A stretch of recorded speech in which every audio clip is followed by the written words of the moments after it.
السلام عليكم ورحمة الله وبركاته، اهلا وسهلا بحضراتكم فيديو جديد. فيديو النهارده ان شاء الله عن التحديث الجديد للوحات التحكم.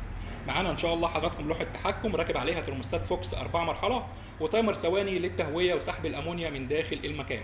طبعا حضراتكم قبل كده كنا عشان نركب تايمر الثواني للتهوية وسحب الامونيا من داخل المكان لازما مكان التربية يكون راكب فيه شفاطين، شفاط يشتغل على الترموستات والشفاط الثاني يشتغل على التايمر للتهوية وسحب الامونيا من داخل المكان.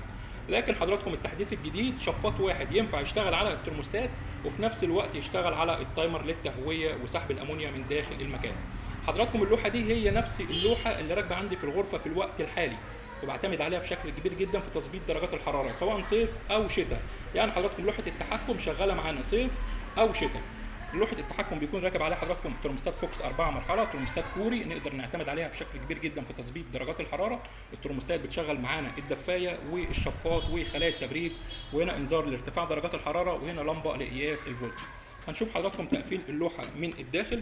هنا طبعا زي ما واضح قدام حضراتكم التقفيل بيكون بشكل منظم عشان ما يحصلش اي ماس ما بين السلوك. هنا حضراتكم دول 3 كوندكتور، كل كوندكتور بيكون ليه مرحله. يعني هنا حضراتكم ده كوندكتور الدفايه، كوندكتور الشفاط، كوندكتور خلايا التبريد. دول حضراتكم بيكونوا شغالين عشان نحمل عليهم ان كان الدفايه او الشفاط او خلايا التبريد عشان خاطر نحمي الترموستات بتاعتنا.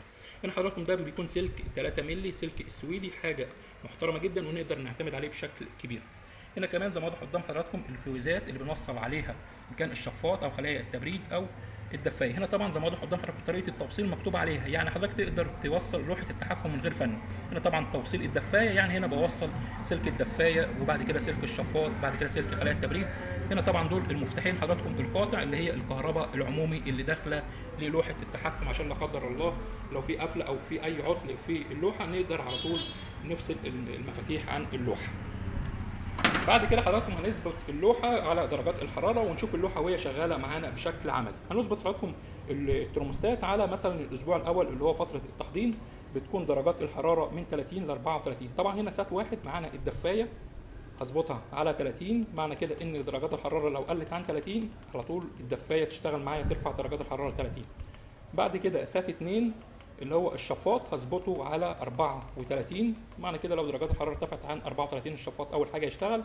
بعد كده سات 3 خلايا التبريد هظبطها على 35، معنى كده ان لو الشفاط اشتغل وما نزلش درجات الحراره عن 34 ووصلت ل 35 خلايا التبريد تشتغل بعد الشفاط. بعد كده معايا الانذار سات 4 هظبطه على 36. بعد حضراتكم ما ظبطنا الترموستات بنجيب المفاتيح على الاوتو. طبعا حضراتكم المفتاح بيكون 3 حركه، الشمال بيكون الاوتو، في النص ايقاف، طبعا على اليمين بيكون مباشر. بعد ما ظبطنا حضراتكم بنجيب المفاتيح اوتو زي كده. هنا طبعا درجات الحراره في المكان اللي انا فيه دلوقتي 22.7، هنبدا نرفع درجات الحراره. هنا حضراتكم ده الترموستات بيكون معانا 10 متر عشان تقدر توصله في المكان اللي حضرتك عايزه. نبدا نرفع درجات الحراره ونشوف فعلا لما تيجي 30 الدفايه هتفصل معانا ولا هتفضل شغاله.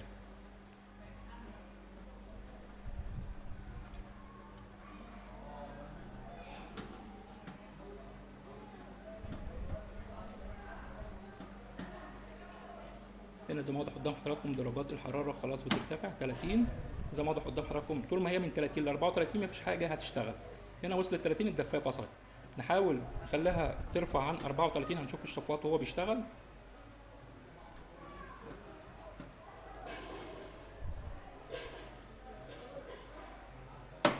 الشفاط اشتغل. بعد كده هيشتغل معانا خلايا التبريد لو وصلت 35. بعد كده لو وصلت معانا 36 على طول الانذار هيبدأ يضرب معانا وينبهنا ان درجات الحرارة ارتفعت في المكان. هنا زي ما واضح قدام حضراتكم. طبعا اول ما تنزل عن 36 اول حاجة هيفصل معانا الانذار. هنا فصل معانا الانذار. بعد كده هيفصل معانا خلايا التبريد، وهيفضل بعد كده الشفاط شغال معانا لحد ما ورق التبريد يجف، عشان طبعا زي ما وضحت لحضراتكم الرطوبه ما تعلاش معانا في المكان. يعني ده اللي انا بفضله ان خلايا التبريد تفصل الاول، بعد كده الشفاط، بعد كده تفضل درجات الحراره تنزل. لو قلت عن 30 هترجع تشغل معايا الدفايه مره ثانيه عشان ترفعها ل 30. ده كده حضراتكم بالنسبه للترموستات الفوكس الاربعه مرحله. بعد كده حضراتكم نيجي نروح للتايمر الثواني. طبعا حضراتكم تايمر الثواني بيكون 2 زمن، زمن للتشغيل وزمن للايقاف. يعني حضرتك ممكن تظبطه، هو بيكون ثواني ودقائق وساعات. يعني ممكن تظبطه لو هو يشتغل مثلا دقيقه وايقاف مثلا 30 دقيقه، يعني زي ما حضرتك عايز بتظبطه. احنا هنجربه في الاول. انا ظبط حضراتكم يعني على 10 ثواني و10 ثواني ايقاف يعني للتجربه. بعد طبعا ما ظبطنا التايمر، طبعا حضراتكم اللي بيكون على اليمين ده زمن التشغيل، واللي على الشمال بيكون زمن الايقاف. هنا درجات الحراره قلت عن 30 فشغلت معايا الدفايه. طبعا هبدا افصل بقى الترموستات خالص زي كده عشان اجرب معايا التايمر. هنا التايمر برده بعد ما حضرتك ظبطته بنجيبه على الاوتو، وهتجيب برده المفتاح اللي هو بتاع الشفاط على الاوتو عشان يشتغل معاه. يعني لازم المفتاحين يكونوا على الاوتو عشان زي ما وضحت لحضراتكم الشفاط شغال على الترموستات وفي نفس الوقت شغال على التايمر. زي ما وضحت لحضراتكم اللي على الشمال ده بيكون زمن الايقاف، كل حاجه فاصله. اول ما يجي على اليمين هيشتغل معايا الشفاط زي ما واضح قدام حضراتكم، يبدا يعد 10 ثواني بعد كده يروح لزمن الايقاف. طبعا ظبطته زي ما وضحت لحضراتكم للتجربه، تقدر تظبطه بقى زي ما حضرتك عايز، ثواني دقائق ساعات زي ما حضرتك عايز. طبعا مفيش اي مشكله حضراتكم بالنسبه للشفاط لو هو خد امر من الترموستات وفي نفس الوقت خد امر من التايمر، يعني مش هيحصل معاك قفله لا قدر الله، وفي نفس الوقت الطريقه ديت لا في ضرر على الترموستات ولا ضرر على الشفاط ولا ضرر على التايمر بتاعنا.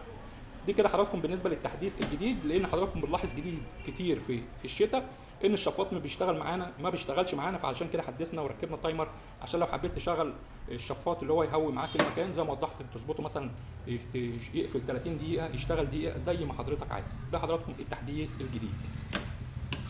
معنا بعد كده حضراتكم دي لوحه التحكم برده الثانيه 4 مرحله لتشغيل برده دفايه وشفاط وخلايا تبريد وانذار، وهنا لمبه الفولت، لكن هنا العميل مش طالب يكون راكب فيها تايمر.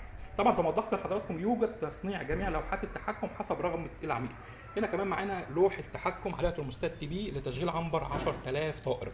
هنا حضراتكم ترموستات تي بي بتكون 8 مرحله بتشغل معانا طبعا، او هنا الاناره بالنسبه للعميل هو طالب فيها تايمر من الداخل هوريها لحضراتكم، لكن بالنسبه للترموستات بتشغل معانا هيتر، شفاط 1 شفاط 2 شفاط 3 خلايا تبريد وانذار عالي وانذار واطي. طبعا دول حضراتكم شفاطات المتر و40 لان هو عنبر 110,000 طائر زي ما وضحت لحضراتكم. هنشوف اللوحه من الداخل، هنلاقي هنا زي ما واضح قدام حضراتكم بالنسبه ده تايمر اللي شغال، العميل طلبه ان هو يشغل عليه برنامج الاظلام. طبعا برنامج الاظلام بنعتمد عليه بشكل كبير، هنا العميل طلب ان هو يكون في اللوحه عشان خاطر مش كل شويه ان هو يفصل الاناره او العامل ينسى يقفل الاناره، لا بيظبطوا على تايمر زي ما واضح قدام حضراتكم.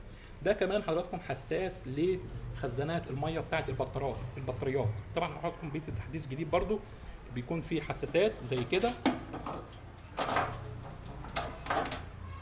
دي حضراتكم بتتحط في الخزان بتاع الميه بتاع البطاريه. لو الميه اللي في الخزان قل على طول يديك انذار في اللوحه ان الميه قلت معانا. كمان حضراتكم هنا مفاتيح، في مفتاح ده حضراتكم راكب لو الكهرباء قطعت طبعا على طول يقلب اوتوماتيك لمولد الكهرباء. دي حضراتكم لوحه متصنعه حسب رغبه العميل زي ما وضحت لحضراتكم، هو اللي طالب المفاتيح ان هي لو الكهرباء قطعت تحول على طول لمولد الكهرباء. هو طالب كمان حضراتكم تايمر لبرنامج الاظلام، وكمان زي ما وضحت لحضراتكم طالب الحساسات بتاعه خزانات الميه. وهنا طبعا حضراتكم دي حمايه بالنسبه للقواطع والكوندكتورات. هنا حضراتكم دي الترموستات التي بي 54. طبعا حضراتكم يوجد تصنيع جميع لوحات التحكم، لوحه عند حضرتك عايزها 3 فاز او لوحه 220 او جميع اللوحات زي ما وضحت لحضراتكم. يوجد كمان جميع قطع الغيار. الشحن حضراتكم مجانا لفتره محدوده. عنوان المحل لو حابب حضرتك تشرفني في المحل عزبة الهجانة مدينة نصر القاهرة، ويوجد شحن لجميع المحافظات، وزي ما وضحت لحضراتكم الشحن هيكون مجانا. موجود كمان حضراتكم جميع مستلزمات برضو تصنيع بطاريات الدواجن. شكرا والسلام عليكم ورحمة الله وبركاته.